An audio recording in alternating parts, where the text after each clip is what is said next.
Hello, everybody, and welcome to this awesome class that we got. We're going to focus a lot on deal finding in this class, and where are the hidden gems and the discounted houses. We're going to unveil the secrets, right, and how to unearth some of these hidden gems for you.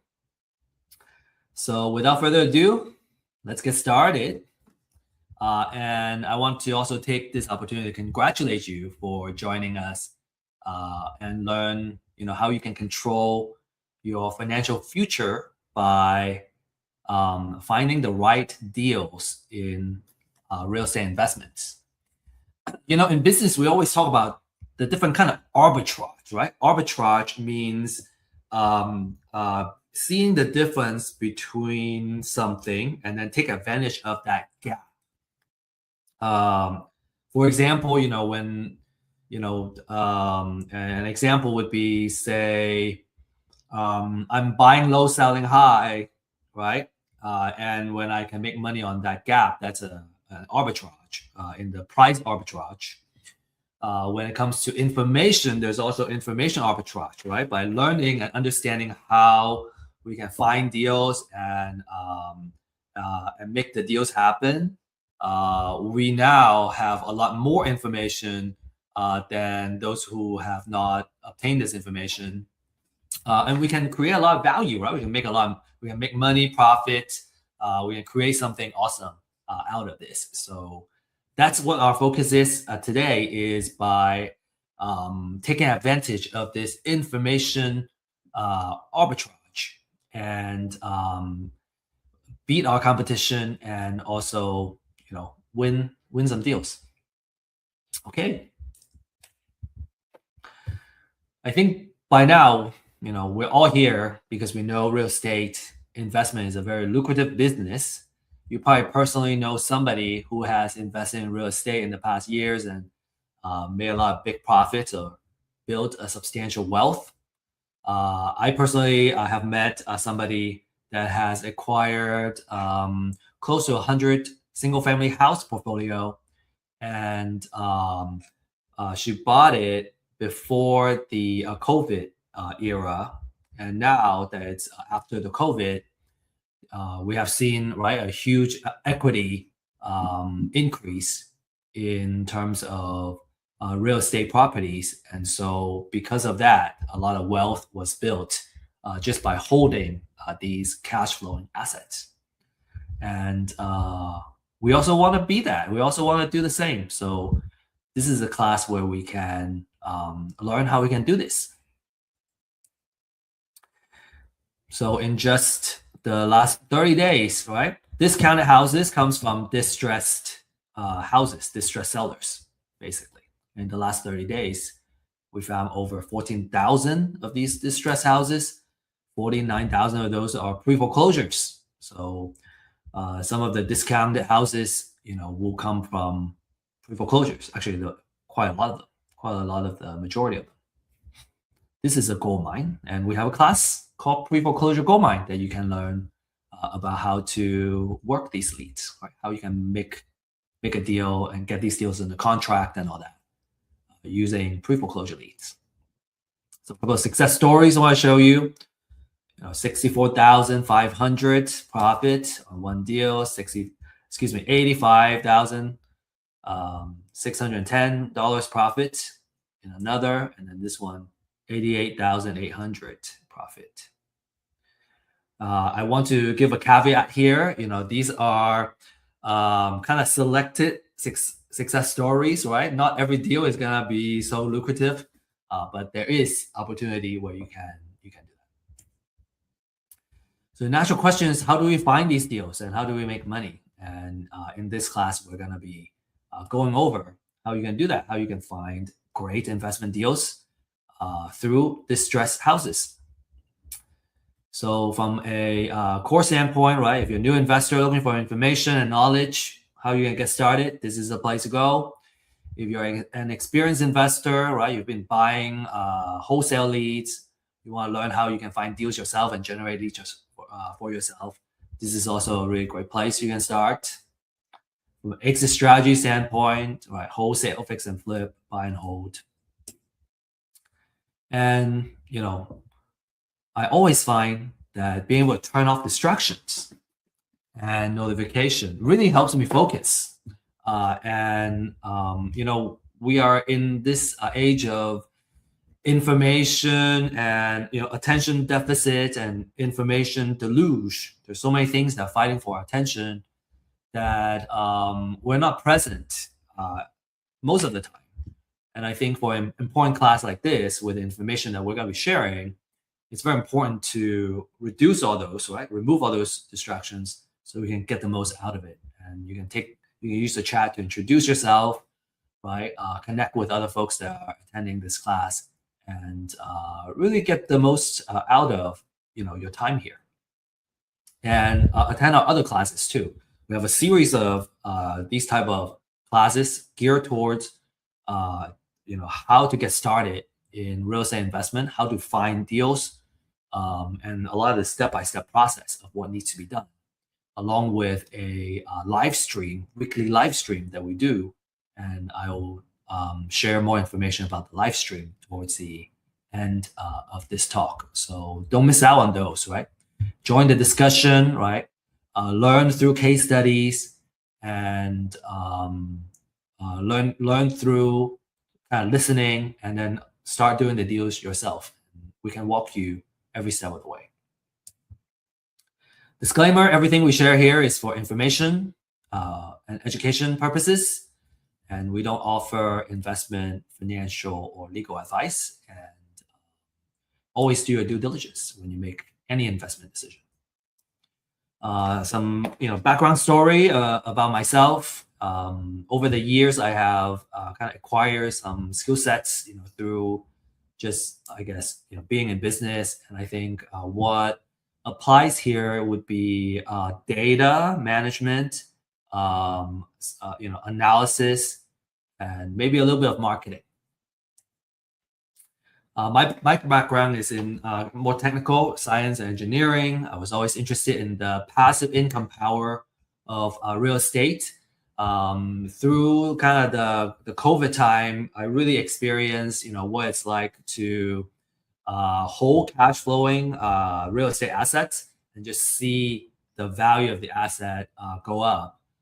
And so, a lot of the wealth got built that way, and it will continue to be built that way. So how do we hold more of these type of assets, and kind of ride the wave, so to speak? It can be very powerful. And the struggle, I think, and I think we see that too, is that number one, it's hard to find the information we need. Number two, it's hard to find good technology, apps, and all that to get started. And then it's hard to find folks that we can ask questions to, and mentors that we can go to whenever we have questions. And I personally had so many questions every single step of the way. Whatever the next step is, I had so many questions. I had to ask. I needed to find someone who can answer all those questions. And so just want to stress the importance of having mentors and coaches and people who can answer these questions, or someone who's in the same journey, and being able to help. And that's what Real Estate IQ is all about. We establish Real Estate IQ to address these pain points, right? So we have weekly webinars and classes and live streams, talking about either a class that is fundamental for real estate investments, or if it's a live stream, we go over market updates, deals updates, right? Underwriting of certain deals and case studies and all that, so we can kind of learn through real cases. And then we have obviously the distress seller data and the community that you can leverage to make deals. So I hope you're excited, because we're getting started and really talk about the details of the deal finding. Okay, so we have two two things, right? Main topics today. One is how do we make money? And we'll talk about the different business models. And the second topic is where we can find these hidden discounted houses. And again, it's about finding the distress. Money is in the deal. So how do we find the deal? If we can find the deal, we can always make a profit. So business models. Okay. So people talk about exit strategy. We call it business models because that's how we can make money out of each. So there are three main business models that we'll go over today. There are some advanced ones too, which we are not going to go over. Maybe we'll go over that in our Dealmakers live stream or our office hours. And it will be kind of case-to-case basis. Okay, but let's talk about the basic ones, right? Like this is the fundamental stuff. So there are three business models. The main one, the first one is buy and hold. For buy and hold, you buy the property and you rent it out for monthly cash flow. This business requires the most capital. We have two big dollar signs because you need to put down some cash in order to hold the property. And as the property continues to cash flow, right, pays for everything, you get some operating profit, cash every month. And then also there's opportunity for equity growth and all that.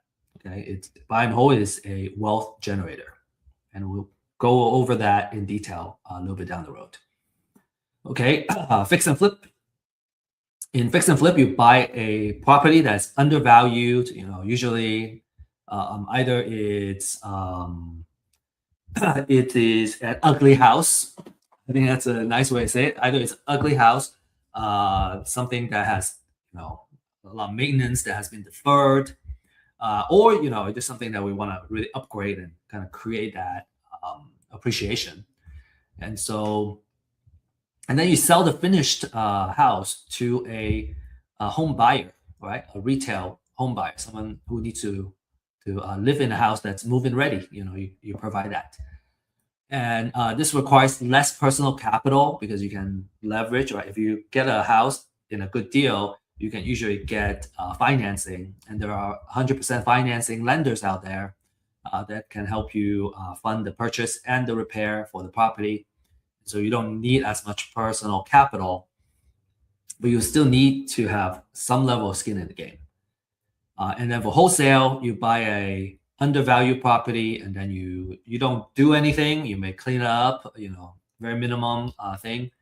And you sell it to a fix and flipper or buy and holder, and you do that for a fee. So an average wholesale fee is about $7,000 to $8,000. This is a popular strategy for a young person. If you don't have a lot of cash, because for wholesaler you don't need money to get started, and you can make $7,000 to $10,000 per deal. Okay.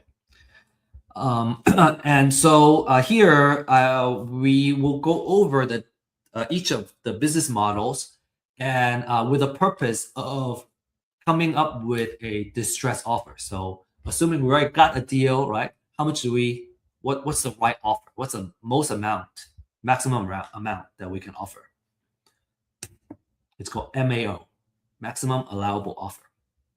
Okay, so for buy and hold, we got to understand the 1% rule. The 1% rule basically says that our monthly rent needs to be at least 1% of the overall purchase of the property, which includes purchase and the repair. So in this example, if I'm paying for a house, right, overall, I'm paying for it, and it's $250,000 all in, we need to make $2,500 per month in order for everything to pay itself and still yield a cash flow. And the way we can come up with an offer is to go the opposite. So what we do is we run a market analysis. It's called comparative market analysis, CMA, on rental. So if the market rent, right, based on what's being rented in the houses in the area, let's say it's around $2,500, then I do the reverse. Basically, I multiply by 100. So I got 250,000. And if the repair is 20,000, subtract that, then the highest offer that I can offer to a seller is 230,000, because all in, I'm gonna put 230K here, I put 20K here, so all in I'm at 250. I better be renting it out for 2,500. Okay, so this is a very idealized example, right? There's different fees and all that in closing, and that we are kind of ignoring, because when we follow this general rule of thumb, in general, all is kind of taken care of. So that 1% is very useful. We kind of ignore all the little fees and the noise, and kind of come up with a number that works for us. And if I want to have a little buffer, maybe I take another 5K out of this offer, 10K to kind of account for whatever fees I need to close. That's also acceptable. Now, of course, a lot of times I want to be give a high enough offer so that I can win the deal. So if I really want to win the deal, then I want to put up the highest offer that I can. Okay, so some of you may be wondering, okay, so that 1%, a monthly rent, okay, 2,500, okay, makes sense, but where does it go, right? So these are some things. 2,500. A lot of that goes to the mortgage. You got to pay taxes, insurance, there's HOA and maintenance. And if you have a property manager, you'll probably also need to include the property management fees as well. And then when you subtract all that, having that 1%, make sure that you have a decent cash flow for every house. So if you kind of, as a landlord, right, this is how, let's say, one house, we make, say 500, right? Let's take off that 75. Every month we make $500 a month. If we have 10 of these, every month we'll make 5,000, which is 60,000 a year. And if we have 20 houses, right, that's 10,000, which is pretty good way to make income. And most of it is passive. Of course, when you're running a buy and hold business, it's never 100% passive. But if you're kind of looking at a way to kind of replace your income, it wouldn't take, it's not a full-time job to manage. Again, of course, if you also have a property manager in place, it's not a full-time job to manage 20 houses. And for buy and hold, you are in the landlord business. This means that you're going to be working with a property manager, right, or directly with the tenant. And your attention is going to be on, number one, getting a place lease at all times, generating cash flow. And you always want to pay attention to your tenant quality and vacancy. So those are the things that can eat up your profit. If you have a low quality tenant, they're late on payments, they don't pay, they trash the place, right? That's going to affect your investment. And we always say that buy and hold, if provided it's a cash flowing asset, right? We got a tenant in and paying, it's a wealth generator through these four things. One is the cash flow that we just mentioned. And then the second one is appreciation. So you can hedge it against inflation. And then there are two types of appreciation too. One is called natural appreciation, which means just by holding it, the value has gone up. And say during an economic downturn, and a lot of kind of easy credit creating that appreciation, you're going to see the value of the property go up. And natural appreciation is more passive. It's not something that we need to do. We just hold it and kind of watch the value grow. So on average, the house itself naturally appreciates, and then also during economic downturn, it appreciates more significantly as well. The other type of appreciation is called forced appreciation. That means we go in there, we fix up the house, and now the house is in a much better shape, and now it's also worth more. So we force the property to appreciate in value. And then you have tax savings, right? You got depreciation, you get mortgage interest that you can write off, and then you also have operating expenses that you can write off in terms of taxes. And then every single month, as you pay down the mortgage, the principal gets paid down, so you have equity build up as well. So those four things are working combined together, working on top of each other to help you build wealth slowly.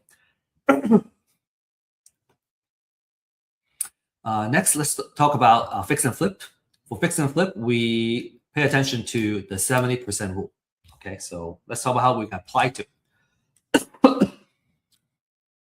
The 70% rule means that we should only pay 70% of the after repair value of the property. So let's say a house, we run the after repair value. And how do we do that? We usually will also need to run a CMA, a comparative market analysis, to see what the houses around the area are selling for and come up with the kind of estimate. So in this case, let's say it's 500,000, then 70% of that is 350. So 350 minus, say in this case, the repair budget is 70,000. Subtracting that, that's $280,000. That's my maximum allowable offer. So that means, we buy it, we fix it up, and at most we are at 70 cents to $1. The other 30%, will go into holding costs, closing costs, and financing costs and all that. So we need that buffer. Okay, where's that 30%? I kind of vaguely mentioned it. So here it is, in text. So in this case, that 30% is 150K. And these are just some idealized example, right? There's closing costs. When I acquire it, there's closing. When I sell it, there's also closing, okay? And then during the time of the rehab, I also have to be paying for holding costs and maintenance and all that. And then if we get hard money or private money as financing, we also have to pay for financial costs. So all that said, we can still make a pretty handsome profit, which is fantastic in this case. Right? Fantastic return for one project, 90,000. For fix and flip business, you're basically in the construction business, right? That means a lot of the attention will be on rehabbing the property, make sure you're on schedule, on time, right? You probably, if you're going to manage subcontractors, right, you're going to be managing them and making sure they are producing quality work and they are available to do the work.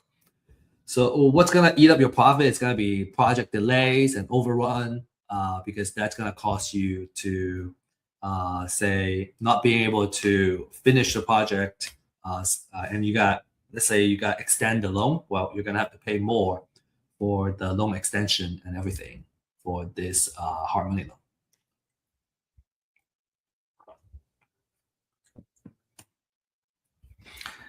For wholesale, your target market, right? Your buyers are investors. So what you want to do is, number one, you buy the distressed property and then you sell it to an investor. We were just saying that wholesale is a very popular business model for investors because when you're just starting out, you don't need a lot of capital to get started, right? You just need to put in a lot of effort in the marketing side. And what you need is to invest in your marketing, right? Get really good at closing, acquiring the deals, and you make your wholesale fees by selling to an investor, kind of taking care of the acquisition side for them. And in wholesale, you're in the marketing business, marketing, lead generation. You're going to be paying attention to marketing, acquiring properties at a price where you can make a wholesale fee, right? So a wholesaler competing with a fix and flip investor, for example, it's hard for them to compete for a particular deal because a fix and flipper can afford to offer a little bit more directly to the seller than a wholesaler can. However, a wholesaler tends to do much more, spend more money on the marketing too. You have more leads. And so even if you lose on a particular deal, you might be able to win some of the other deals. A lot of the investors usually they start out buying deals from wholesalers, and then over time, as they gain more experience and on how to I guess talk to distressed sellers and all that, they choose to do their own marketing and acquire the properties for themselves. And this can be a good strategy if you want to have control of your deal flow. When you're counting on someone else to bring in the deal, your pipeline is harder to control. If you want to kind of control your own pipeline and your deal flow, that's certainly something to consider. And then you can also pick and choose the best deals, and then you can wholesale to the rest to other investors. In this case, right, if you're gonna do some of that, right, while you have your personal fix and flip business, is that you are starting a small wholesaling operation, and you're choosing to invest in your marketing operation in order to achieve that. All right, so as a wholesaler, how do I make offer, right? What's the offer I can make? So here's an example. So in the last example for buy and hold investor, if I want to make my $10,000 wholesale fee instead of $230K, I want to offer $220K. And then I can, when I offer it here, then I sell it to a buy and hold investor for $230K. Then I can make my wholesale fee of $10,000. And for selling to a fix and flip, well, I can put my wholesale fee here. In this case, I choose to want to make $20,000. Then my distress offer is $260. So you can put it under contract for $260. I can sell it to a fix and flipper and make $20,000. So to recap, for buy and hold, you need the most capital to get started because you need the money to hold it. Now, one thing that you could do is to do a BRRRR. So you buy a house that needs to get fixed up. You fix it up, and then you refinance, and that allows you to have less money in the deal, less equity. So that's also something that a lot of people do too after a couple of deals. In general, you are in the landlord business. Now, again, when you do BRRRR, then you are doing two. You're doing the construction and the landlord. Fix and flip, you're in the construction business. You're going to be focusing on the rehab project, make sure it goes well, and then you can sell the finished product at the aftermarket value. And then if you're in wholesale, then you're in the marketing business. You're going to be talking about marketing to distressed sellers, acquiring the property at a good price, managing your marketing pipeline, and lead generation, and making that wholesale fee.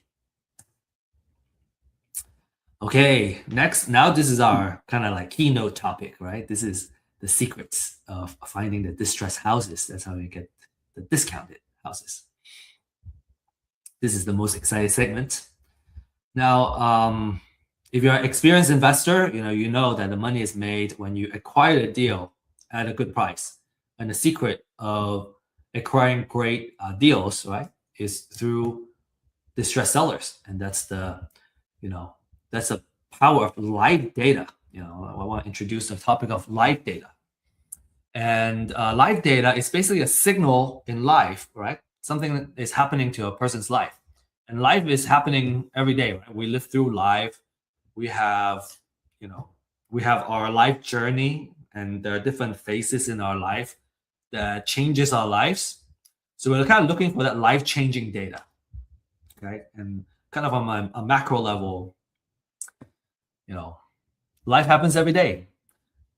New babies are born every day. Some people die every day. Some people get married, right? And some people get divorced, and some people get in financial issue, right? They get laid off or whatnot, right? And they can't pay their mortgage. So if we can monitor these live data, then we would know sometimes we can predict, sometimes we just know because of that trigger that they're distressed because these are life-changing events. If if you have gone through, or if you reflect in your own life and the different type of life-changing events like moving to another city, um, getting married, right, having kids, and all that, you would likely agree that they're so powerful, right? When your life happens, we just have to deal with it. All we can do is kind of play catch up, enjoy life, but you have to kind of deal with it. And so anybody that comes with us to help us solve our problems and our pain points, we highly appreciate that. And so imagine that, as a marketer, right, we have access to the life signals.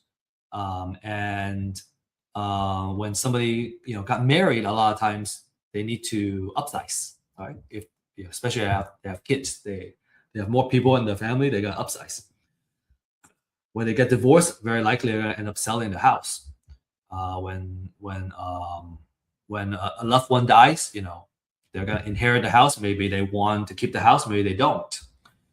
And so by being able to stay on top of this kind of life data, we can utilize it as marketers to offer solutions to them. And I'm not just talking about, we're talking about as real estate investors, right, buying the house, but it's the kind of idea is bigger than that, right? Having this access to this kind of life data helps us kind of predict what are some of the things that they're going to do in the near future. For example, I think Target kind of keeps track of different people's kind of buying patterns and life data, and they can kind of predict when someone is going to get pregnant and when someone's going to have kids. Those are the stories that I hear. I don't know how accurate it is. So, but I believe that, right? Being a marketer myself and being, having the understanding of this type of data. So to find people that are motivated to sell or distressed, right? We want to find the folks that are in some kind of financial distress. If you can get a hand on this kind of life data, then then we can help them out, and in a way, being able to buy the property at a distressed price, and still being able to help them, right? And a lot of times they need to sell fast to get out of a bad situation. So real estate is not liquid, right? So if you need to sell fast, you're gonna have to kind of take a discounted offer. So let's talk about different types of distress, okay? And these are kind of the data that we can mine and we can focus on. Okay, the first one is a pre-foreclosure list, right? These are folks that are about to lose their house in an upcoming foreclosure auction. And many investors like to market to these distressed sellers because they tend to be in a more desperate situation, right? They have to sell fast. If they don't sell it by the foreclosure auction, they're gonna lose everything. And then there's potentially a deficiency judgment the lender can use to go after them. So for pre-foreclosures, you're reaching them before the houses hit the auction, and you can directly negotiate with the seller. From a pricing standpoint, they're pretty affordable, $200 to $300 a month, and you can get really, really awesome leads that are ready to close very quickly too. Okay, so one of the favorite lists out there. And as with all kinds of marketing efforts, sometimes when you try to outreach to someone, some people appreciate your outreach, some people don't. You can choose to we choose to work with the folks that appreciate our outreach and being there to solve their problem. But of course, not everyone is appreciative too. And what's a joy in life if we work with folks that stress us out, right? So I usually work with the folks that are pleasant to work with. Okay, so that's the pre-foreclosure. Okay, there's another type, which is called appointment of substitute trustee. And in short, it means a pre-foreclosure. It means that it happens usually before it goes to foreclosure. And what that really is about is that when a national lender, right, forecloses on a borrower, many times they wouldn't, send somebody to a local county to process the foreclosure. So what they do is they would appoint or assign a substitute trustee that are in that local county to do the foreclosure proceedings. And so when we see that, that's a signal that, okay, a notice of sale or the foreclosure, it's gonna go onto the pre-foreclosure list. But now you're able to kind of reach them a little bit sooner. In some cases, not all cases, you have more time to reach out to these distressed sellers. So we call it pre-foreclosure. It's also a very popular list amongst savvy investors because it gives you more time to kind of nurture and work with the motivated sellers. We have a class called pre-foreclosure gold mine. And again, we go deep into how to work these leads. So if you're interested, make sure you join that class, okay? Next, we have probate. This is another popular life signal for real estate investors. And what that means is, someone has passed away. He or she owned a real estate property. Not all heirs that inherit the property want to keep the house. Maybe they want to sell it to settle, some of the expenses and all that, right? Maybe there's some debt from the passing person that that needs to get settled. The estate needs to sell, or maybe it's just you can keep them, but it's a headache to keep it to upkeep. Not everybody wants to be a landlord, and so upkeep and maintenance, right? Not everybody is interested in dealing with that. And experienced investors love probate because they're extremely lucrative, right? Typically, when a person dies, they have already paid off the property, or there's a big equity on those properties, and so you can offer a cash offer, and everybody can win. And because they're so lucrative, the leads are also very expensive. They're usually about $3 per lead.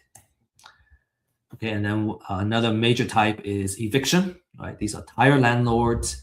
There are two types that you can take advantage of. One is a professional landlord. This is somebody who owns a portfolio of properties. They have been building it for years and holding it for years. They have kind of built a lot of wealth with it too, but now they're ready to just sell and retire.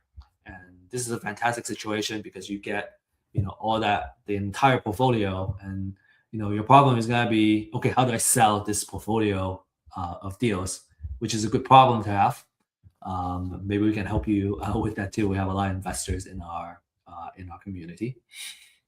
And the second type, which is more common, and actually a Zillow report just stated that there has been a way uptick in accidental landlords. These are the folks that maybe they buy another house, right? Because of life change, they need a bigger house or smaller house, and now they have the old house, and now they are, they decided to lease out, but now they have eviction, right? The tenant stopped paying, and they have to evict them. That's a bad taste in the mouth. They don't want to do this anymore. They want to sell. So we can take the problem off their hands. They're motivated. Divorce, we deal with this a lot.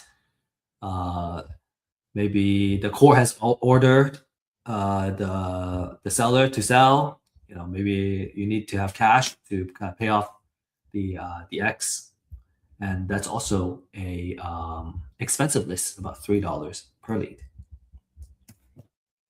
Okay, then we have taxes, right? In the beginning, the person owes, they're delinquent in paying for the property taxes, and then after a certain amount of time passed, then the county decides to put it into a tax foreclosure, and so you owe property taxes. So those are also very motivated sellers. Depending on, right, if it's tax foreclosure, they are very desperate. Delinquent taxes, sometimes the amount is not very high. So we usually filter out the ones that have a higher delinquent tax amount.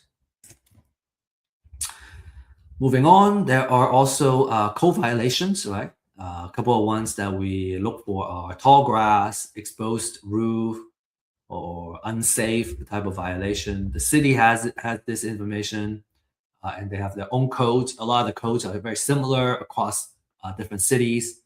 The distress is that they can't keep it up, and so that's something we would love to market to as well. And then there are liens. They owe money either to the IRS, Uncle Sam, or they owe a mechanics lien, right? They owe a contractor, or there's a hospital lien, which means they owe the hospital some medical bills.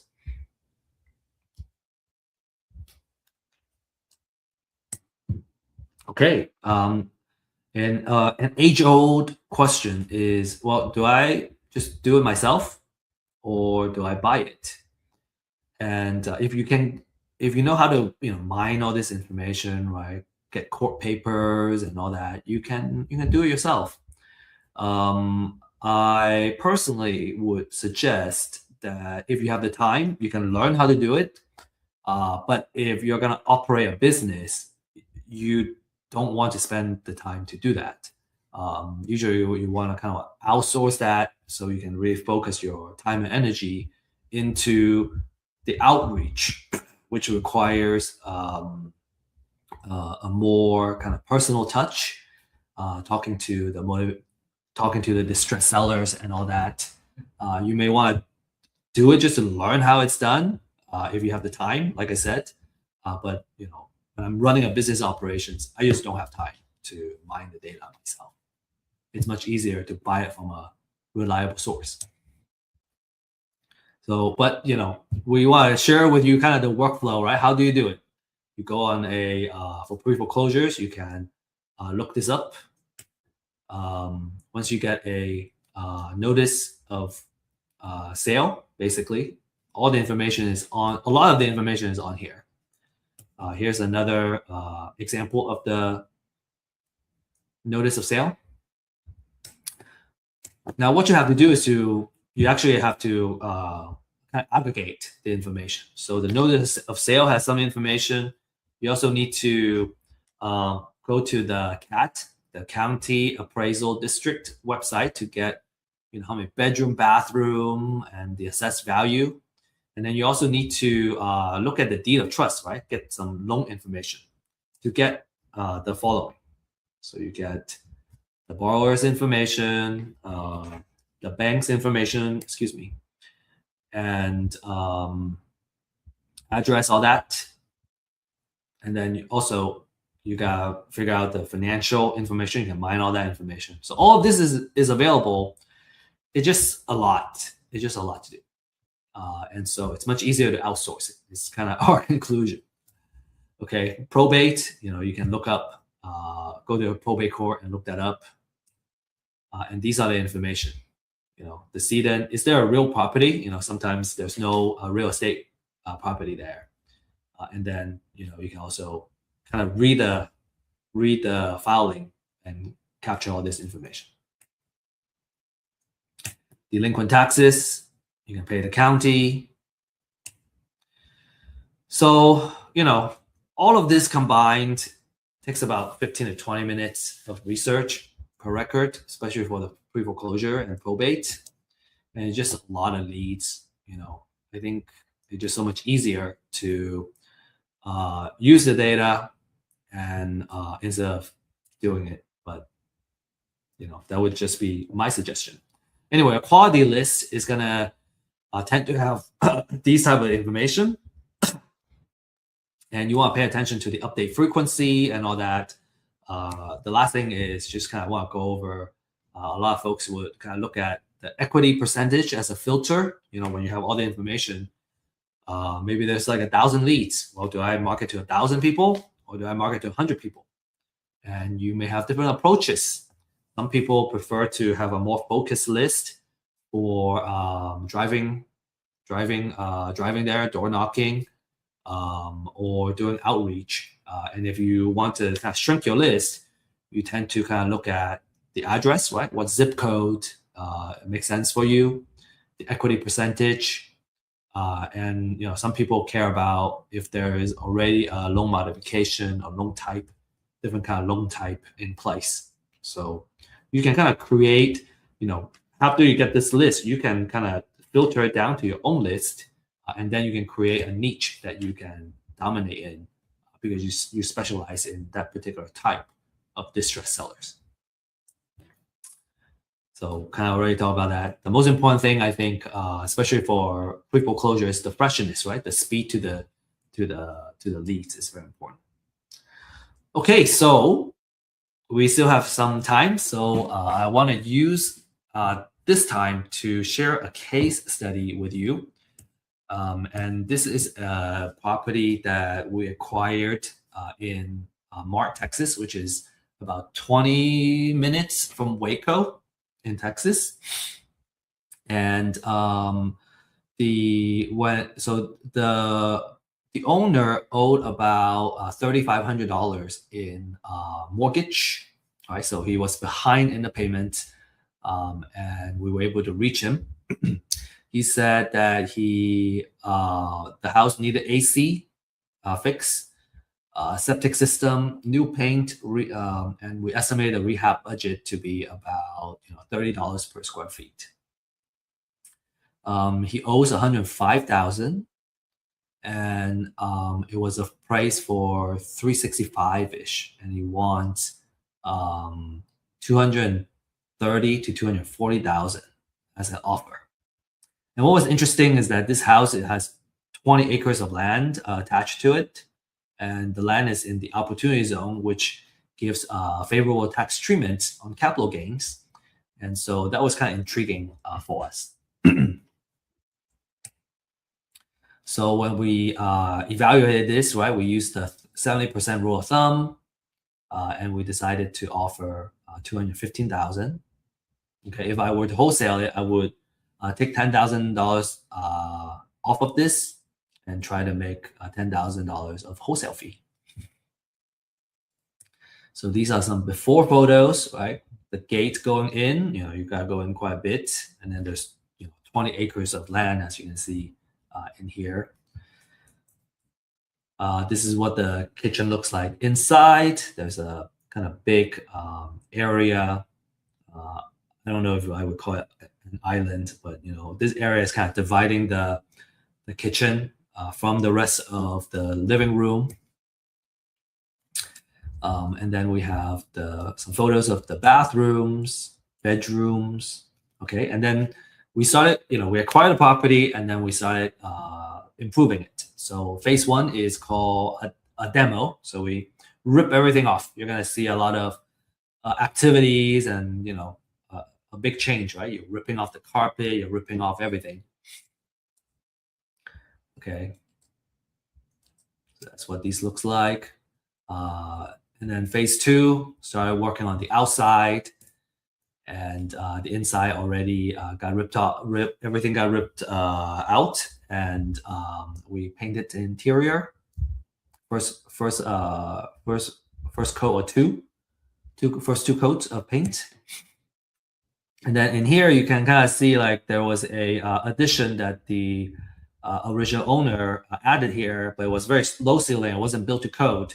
And at first we thought, okay, maybe we can use the additional square footage, but it turned out to be too expensive to bring it back up to code. So the decision after that was to remove it and change the entryway into a window. So that's what we're seeing here. And then, in the middle of the kind of bathroom. Okay, this is during. So here, the addition got removed out here, and we added a window. And you can see the gate has been painted. So now it's looking nice and pretty. Things are starting to come together in phase 2.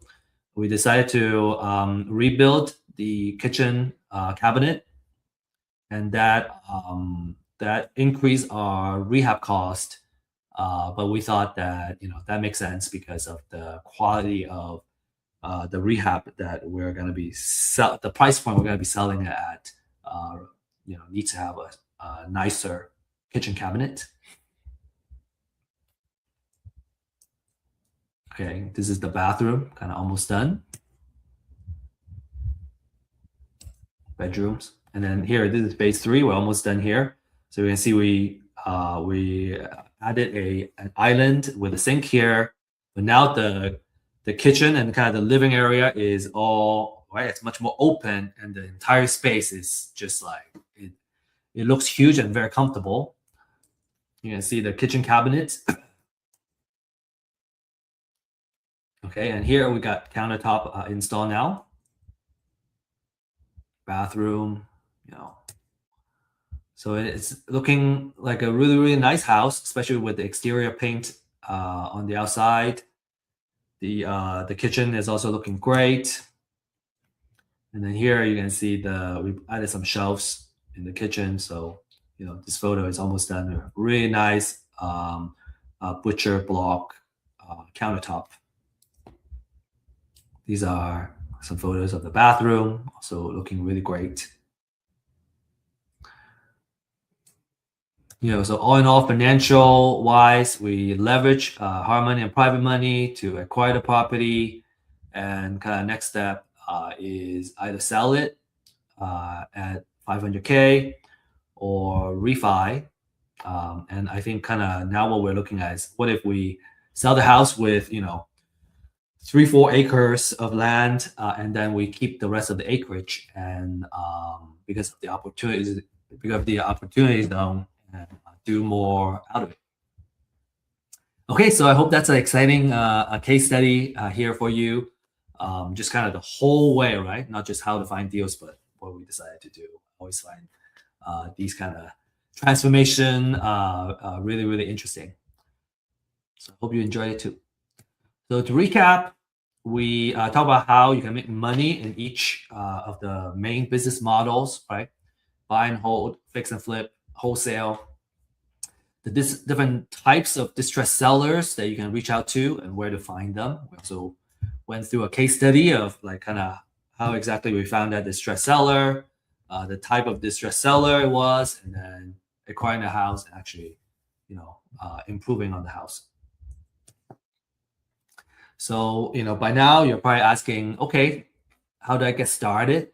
Okay, if I want to kind of start going, well, this is what you should do. Number one is you need to get a pre-foreclosure list. The more research, the better. You can also ask for other type of lists, but we recommend the pre-foreclosure because, there are so many foreclosures that are happening. We're seeing a trend of more foreclosures happening as well nationally. So you can get first-hand data, right? Freshest data available, and on the market, we're talking about $200-$300 easy on a monthly basis every metro, and we are offering this very disruptive pricing that's not gonna last for a very long time.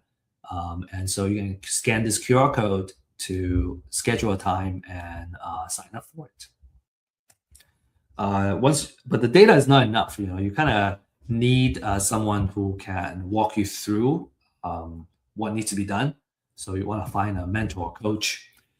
We have a deal accelerator program. If you're interested in getting someone to hold you accountable and help you form the right habits, right, to really find success.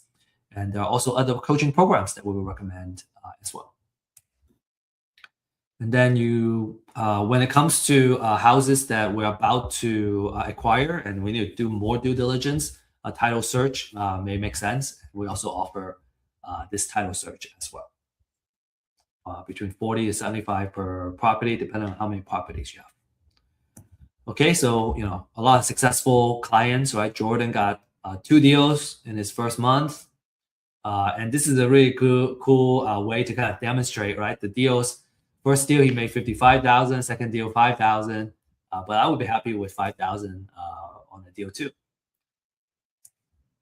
Salvador made $30,000 in his first deal, and more are on the way. And Ismail has kind of created a machine on creating consistent transactions, and the last 10 transactions he made $80,000. So if you want to be one of them, you can again scan this QR code and ask for a consultation, and we'll show you what the data looks like. And then you should also attend our Deal Makers live stream, which is this QR code, where you can learn about the most recent deals that we've been working on. We have deals updates. We have the underwriting, right? Some leads that we've been working on, how we underwrite and how we decide to come up with the offer. There's also market updates, right? So you can stay on top of the current trends, and that may or may not affect the direction of your investments. And then we also share wealth building techniques, which is, I think, what we're here for. Is real estate investment is a vehicle for us to build wealth and creating that long-term security. So we like going over that. I talked about an office hours. So how do you access that? I don't have the QR code here, but what you can do is to scan in this QR code.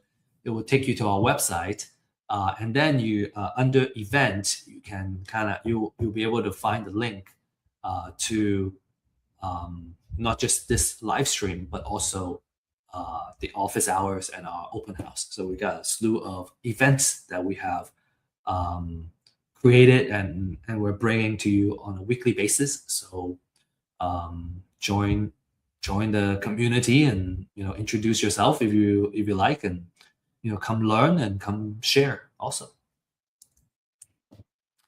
Now, with that said, that's what I have prepared for you today. I hope you enjoyed the talk. I certainly really enjoyed being here, and thank you, and best of luck, and happy investing.